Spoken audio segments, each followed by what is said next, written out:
Le pape François a dit oui. Le Vatican annonce la bénédiction pour les couples de même sexe. Elle se déroulera hors liturgie. C'est une révolution pour l'Église catholique.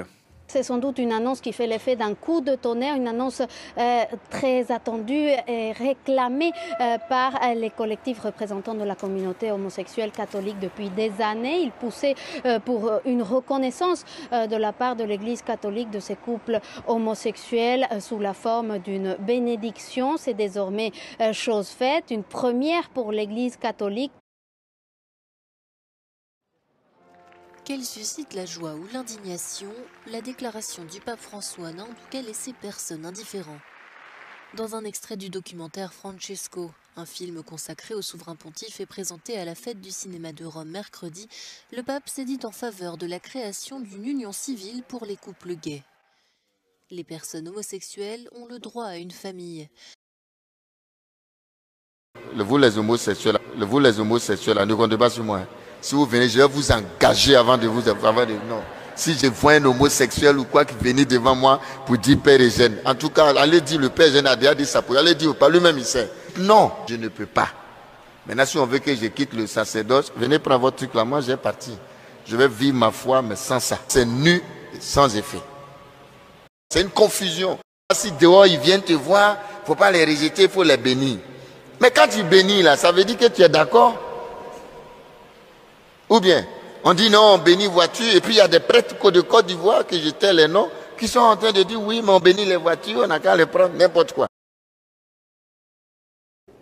Je recommande à tous les prêtres œuvrant ou se trouvant dans l'archidiocèse de Brazzaville de s'en abstenir.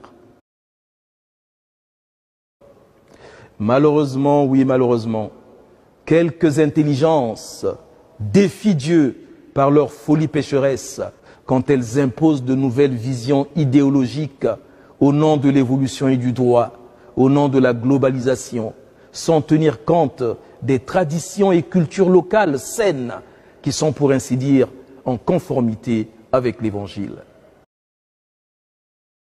Monsieur le curé, c'est un combat avec tous les prêtres, s'il vous plaît. Dans le catéchisme, rappelez aux jeunes que Dieu a créé l'homme et la femme. Rappelez aux jeunes que le mariage, c'est l'homme et la femme. Rappelez aux jeunes que lorsqu'il n'y a pas d'homme et de femme, eh bien, l'union est contre nature. Rappelez tout ça. Parce que vous le vouliez ou non, les livres aujourd'hui, mais au Gabon, là, au Gabon, c'est même dans le manuel, dans un manuel scolaire, où on apprend aux enfants, c'est ça. Chez nous aussi, ça va arriver. Donc, monsieur le curé, nous là, dans l'église, nous sommes les derniers à pouvoir défendre non seulement la tradition, mais la... Je dois avouer que le texte, il est choquant. Je suis prêtre. Je suis en train de me balader dans la rue. Quelqu'un qui est homosexuel vient me solliciter une bénédiction. Dois-je le bénir, oui ou non? Selon le texte, s'il vient en couple, je dois le bénir. Et c'est là, je dis, il y a un problème. Parce que déjà parler de couple homosexuel, c'est reconnaître à deux personnes de même sexe qui sont ensemble, qui sont un couple, pour moi déjà, ça me pose un problème de compréhension. Et je dois vous dire que comme prêtre, je ne serai pas disposé à bénir un homme et un homme qui se présentent devant moi, que ce soit en public ou en privé. Je ne serai pas disposé à le faire. Pourquoi? Parce que ma conscience de prêtre, ma culture d'Africain et même l'enseignement biblique ne m'autoriserait pas à donner cette bénédiction. Les évêques ont dit ceci: non à la bénédiction des couples homosexuels. À l'origine était le mariage hétérosexuel. Je vous pose une petite question à nos auditeurs. Si le premier couple que Dieu a créé était homosexuel, est-ce que nous serons là? Non. Donc, l'infécondité de ce lien est objectif. On n'a même pas discuté.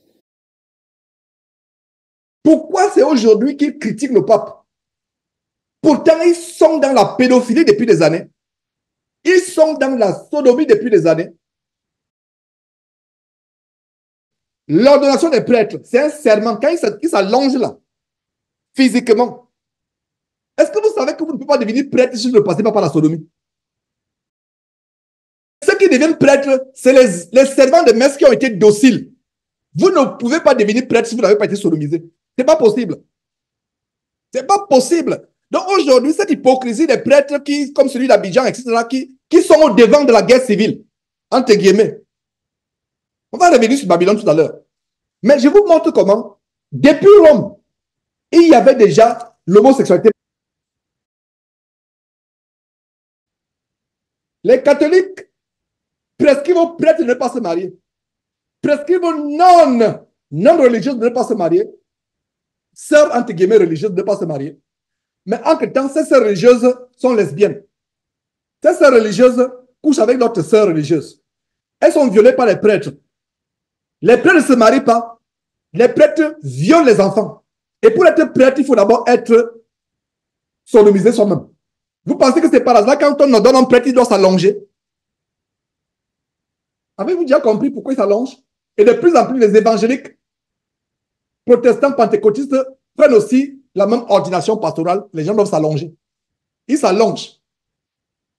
Il y a une vidéo abominable, je ne sais pas avec quelle église aux États-Unis où ils devaient s'allonger et le pasteur superintendant général devait s'allonger sur chacun d'eux.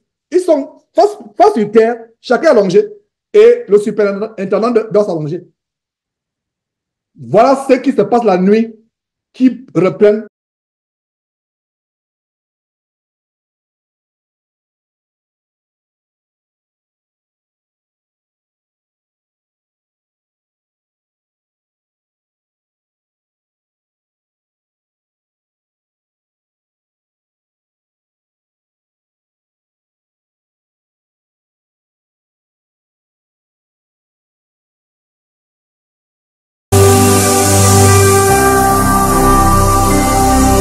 Jésus-Christ TV, vous connaîtrez la vérité et la vérité vous affranchira.